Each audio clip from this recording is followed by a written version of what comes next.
I'm Indy and Neidell. That's Spartacus Olsson. That's Sebastian Brandstetter. This is another World War II in real time fireside chat, right? Howdy. Well, Howdy, folks. We sit here next to the fireplace of wisdom, and he's going to shoot some questions at us about Second World War. We don't know what it's going to... Actually, I do know what this one's going to be, because this is part 2 of the one we did last time, right? Yes. It's about things that happened in North Africa at the end of 1940 and the beginning of 1941. Correct. Okay, now back to your regular programming. Now you can talk in a normal... I have no idea why I did that. I was just bored. So. But I did grow up in Texas, so... It's authentic.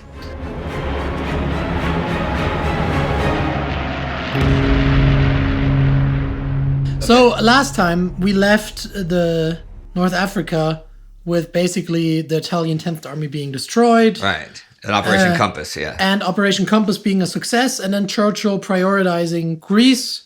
So the British stopped the advance. Exactly, British stopping the advance. And now what happens? The Germans come in. The Germans. The Germans have arrived. Yeah, so they sent down an Africa Corps. They sent down Rommel. They do the order. He's informed on the 5th. They said, by the 11th or whatever, everything's happening. Yes, so that's where we are. A lot faster than Hitler expected. Yes. And also a lot faster than what the Allies expected. Oh, you mean the actual attacking or yes, arriving? I mean the actual attacking. Yeah. Well, had Wavell known that the Axis, the Italians, or the Italians with German support of the Germans would be in any position to attack before May, he would not have sent so much force towards Greece. He did not think, after the crushing defeat the Italians had, that even with German reinforcement, he did not think that there would be in any position to attack towards Egypt until at least May, if not later. And this was not the case. Rommel went on the offensive as soon as he possibly could. And this, of course, did great because the British had not only stripped their forces, but they were also in a really dire state after the success of Operation Compass, because when you advance hundreds of kilometers in the desert, it's not good for your Matilda tanks and things like that. And I mean, in the last Fireside chat, you have to watch it as well.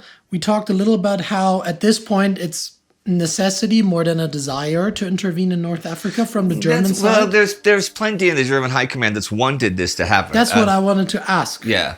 I mean, definitely Rader wanted it to happen. He wanted to secure the Mediterranean before Barbarossa. And Barbarossa has been already in the planning for months. Paulus did his war games in December. Forces were moved already last fall to places like Romania and stuff. And there's also command that does not want Hitler to send force down here at all. But we discussed this at the end of the last time. With the massive success of Operation Compass and the Italian failure in both Greece and North Africa, Mussolini's position in charge of Italy is threatened. And should Italy fall, that would be really bad for Hitler, and even worse, it was replaced with an Allied-friendly or democratic government of some sort. And his attacks in both cases has opened the back door for the Allies to come into Europe through the Balkans. Hitler does realize the importance of this.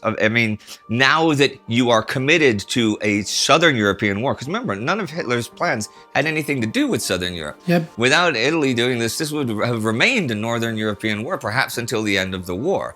But once he realizes the advantages of closing off the Mediterranean to the British, since sea line's not going to happen, Britain is not going to be easily defeated, marginalizing and minimalizing them then is one of the next best things. And of course, securing the Mediterranean would do that. That is basically a very succinct synopsis of the last third of the last Fireside chat. All right. Well, still go and watch it though. Yeah. But now you're up to date. Okay. So, as you already said, Rommel arrives, I think, on the 5th. He takes command. Well, he gets the order the 5th. I don't remember the exact Gets the order the 5th, then he arrives. Then the Germans just push back, right? Right. What is the British reaction? Are they just... Because, as you said, they didn't expect it at all. Okay, right? Well, the British reaction amongst, of course, Wavell is surprised. And Wavell will soon enough lose his job and be sent over to India, and Auchinleck will take over and stuff. But Richard O'Connor, who was actually running Operation Compass, he's pissed off because he had wanted to push forward. It's February 8th that he gets the order to stop. How far could they have pushed forward is anybody's guess, but I don't think, personally, they were in good enough shape to push forward, all the way to Benghazi or something like that. I don't think they could have done that. But what do I know? I wasn't there. You know, O'Connor, he knew what his troops and what equipment he had. And certainly before the Africa Corps gets set up, it would basically be just a question of driving from point A to point B, since the Italians are not going to offer any meaningful defense, you know, until you start getting towards Tripoli and Tunisia. And speaking about equipment, how do the German-Italian tanks or machinery hold up against the Commonwealth, their Commonwealth counterparts? Well, I know I mentioned last time that at first Italy just had tankettes, and they had no anti-tank weapons that could really stop the British Matildas. The British Matildas would break down in the desert. That was their only real danger. So but of course, once the Germans arrived, they've got Mark IIIs, they've got some Mark IVs. They bring the 88 millimeter guns, which they use as anti-tank guns, which they use to devastating effect. The British have the cruiser tanks. Later on, there'll be American Grant tanks. There's advantages and disadvantages of everyone's armor by the time the Germans and the German armor arrive. I think the Germans have a slight edge because of the Mark IIIs and Mark IVs, but it's not a huge edge. And if you ask the chieftain, he might say completely the opposite. Because as he said, there's no such thing as having the best or worst tank. It's having the best or worst tank for the situation and the use. And I mean, those Italian tankettes, I'm sure there's situations where they're way better than a Mark III or a Mark IV. But the 88 millimeter guns make a huge difference. So what happens is at the end of the day, the German arrival equalizes the equipment situation at least. And like he said, maybe puts an edge to the German side. But there's doctrinal things that give a solid advantage to the Axis, because the Germans use their armor. They use combined arms, right? They combine infantry and armor and air stuff, while the British and Commonwealth forces very jealously guard their independence, which is a negative thing to not group these in a unified command to put it all together.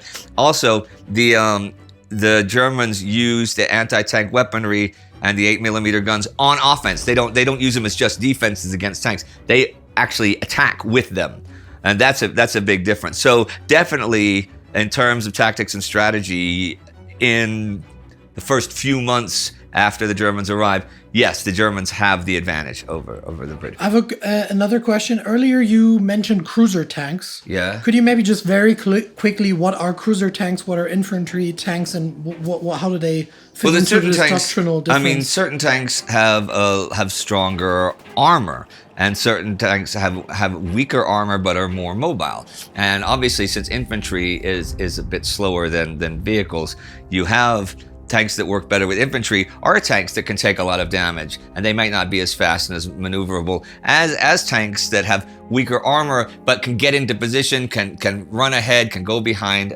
Sure, I mean, that's just a question every army has to deal with all of their armor. Okay, so moving on to we already touched upon some of this, but I want to have it more concretely answered by these two wise men. Why was Rommel able to make such an immediate impact, and does Wavell bear all the responsibility for it? Well, Rommel didn't do what anybody on both sides thought he was supposed to do. He wasn't supposed to go down there and launch an offensive and reach Egypt and reach Suez or anything like that. He was supposed to just go down there and bail the Italian position out from collapsing and prevent the British from reaching Tripoli, so that they could at least keep pumping strength into North Africa when they had the desire and the time to do so, and maybe beat the British at their leisure. And of course, with Wavell stripping force to Greece, Wavell didn't think he was going to attack either. So he confounded everybody. So that was certainly of the essence of his genius, is confounding everybody's predictions. It's a little unfair to Wavell because, yeah, Wavell was conservative in North Africa, which wasn't necessarily wrong, and he did strip the force there. But it was Churchill that said that the whole point was, though, that we are prioritizing supporting our Greek allies. Remember, Greece was Britain's last ally on mainland Europe. Yeah. They got thrown out of Norway, they got thrown out of England and France. Greece was it. And Churchill was going to make a very big show of not abandoning them by sending force. Now, Metaxas turned out to not want as much force as the British were willing to send. He had said max 100,000 men and not long-range planes that could bomb the Romanian oil fields, because he didn't want to piss off Hitler, because he didn't want Hitler to invade, although Hitler had already decided he was going to do that, so it wouldn't have made a difference. But this was Churchill wants to make a big show of this, so who is Wavell to not go along with this? One of the big reasons why Rommel makes such an impact really has to do with his personality and both his behavior and his capacity to act on that behavior. He's highly respected by his men. He's a commander that commands respect and authority and obedience, in difference to the Italians before that, who were completely disorganized, where there was no respect for the commanding officers among the mid-level officers, and it was a whole mess. Rommel comes in. He's got a really, really well working staff. He's got a well-working chain of command, and he knows what he wants to do, despite that he's been told to do something else. I don't think that was a surprise to Hitler. No. If it was, Hitler would have been blind, deaf, and stupid, which I don't think he was. He was almost blind, but he was not deaf and stupid. Rommel had already done something like this on a miniature scale in 1940 in France, where his dash for Paris famously saw him move ahead in front of everybody else, to the point of where he had to fill up his tanks at gas stations on the roadside, which you can't do in North Africa so much. You can't, but so this whole gung-ho attitude of charging ahead, that's very much in Rommel's personality. That's who he is. And then having a functioning chain of command the way he did enabled him, even in a difficult situation like North Africa, to actually carry out an operation that was very tight. And it was very tight. It wasn't tight like geographically, but it was tight in command. It was very, very tight. There's another thing I wanted to talk about that we touched upon briefly last time, we talked about it last time, which is that after Operation Compass, the British find themselves in a situation that the Italians found themselves in previously, which is a very long and overstretched although it's not quite as bad as the Italian supply lines, but yeah, you get the idea. But sure. I'm sure that just adds to Rommel's early success. Yes, but in difference to the Italians, the British, one, have better communication networks for themselves, and two, they have better intelligence networks. So the distance in the British defense line is not at all as bad as the distances in the Italian one. No. We talked about that before as well. They also have people on land in Egypt. They don't have to fly or sail in any reinforcements, possibly under enemy fire from enemy naval or U-boats, enemy aerial whatever, units. Yeah. And the idea behind all defense lines here, it doesn't matter who you're talking about. If you're talking about Graziani or Rommel or Wavell, it's the same thing. You have huge amounts of land that you have to defend with not enough people and not enough equipment. So the way to do it is the way Wavell did it and the way Rommel did it, with organization. And it's not the way the Italians did it, with disorganization. And with the British knowing all of the Italian codes and knowing all of their positions. Absolutely. Now I actually have a question for Sparty, which is usually the way it goes is that, the Wehrmacht goes somewhere and then they're followed by Einsatzgruppen or SS units. So why does that not happen in North Africa? What does happen in North Africa? It just doesn't happen right away. The Einsatzgruppen do arrive. They just arrive later than, for instance, as we will see with Operation Barbarossa and as we saw in Poland already. The first time they're there is to meet with Rommel's guys to organize everything in July 1942, and then Walter Rauff with his Einsatzgruppen come in November 42, and this is really, really bad for the war at that point, because that's when a lot of atrocities happen. There's been a lot of debate back and forth. People have tried to kind of exercise some kind of division between Rommel and the Nazi Party and all of that. And this has been one of the examples they've taken, but that's really not true, because he was in on this plan from the very get-go. And the plan was to have the Einsatzgruppen come, but only when it made sense. What are the Einsatzgruppen going to do as long as they're fighting in the desert? They're not going to do much. It's when they arrive in areas like Tunisia, Morocco, Egypt, and then, of course, potentially even British mandate in Palestine, that they have a real target, namely the Jews in North Africa. At this point in time, there's no real reason to have them there. Not go straight into Rommel, because I want to talk about that in just a second on its own. Sure. Einsatzgruppen are there. They're coming later. But why is the Waffen-SS not in North Africa? Well, there's a couple of reasons for this. First of all, they're not really necessary to have there because the Africa Corps has been set up in a way that they are sufficient for the deemed operations. There's another reason for it, and that is that the Waffen-SS is going to follow the ideological war, and that means Barbarossa. Yeah. They're already setting up very much for You're that. sending millions of guys there as opposed to thousands of guys. Then there's another part of it. The Waffen-SS is a fairly new organization at this point. People think of the Waffen-SS as something that goes back into the beginning of Nazism in the beginning of the 1930s. That's not true at all. It was created specifically because Himmler wanted to have his own army, and Theodor Eicke, who had founded the Totenkopfverbände, which were taking care of the concentration camps and were the main perpetrators of the Holocaust, Theodor Eicke wanted to have command over a force on the battlefield. This is why they are created. So they come into play the first time really in battle, although they are deployed in Poland in 1939 because they're created in December, but that's really only in sweeping up actions. The first time they go into actual action is in May in France and Belgium and the Benelux. Okay. And so they're a new force. Then there's a third reason. And the third reason is the actual divide between the Wehrmacht and the SS. You have to realize that the SS is not part of the Wehrmacht. The Waffen-SS is a separate organization. They do not report to OKH and OKW. They report to Himmler. And they compete for resources too. So they will, at a future point in time, actually start coordinating more than they did in France, and that they are at this point. But at this point, it's really Himmler's forces. Now, Himmler and Rommel are not the best of friends.